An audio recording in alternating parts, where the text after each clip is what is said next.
สวัสดีครับผมวันนี้นะครับแอดมินนะครับพามาชมตลาดเก่านะครับที่ตอนนี้เขากำลังจะทุบแล้วนะครับที่อยู่ด้านข้างวัดเพชรสมุทรนะครับนี่ครับเดี๋ยวมันจะกลายเป็นตำนานแล้วเพราะว่าเขาทุบกันเกือบจบหมดแล้วนะครับเหลือแค่นี้โครงสร้างนะครับ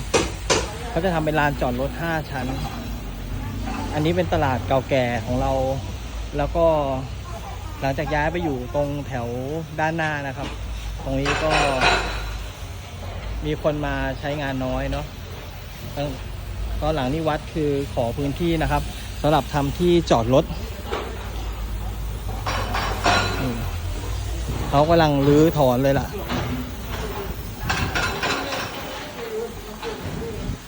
มาเก็บไว้ให้ชมกันนะ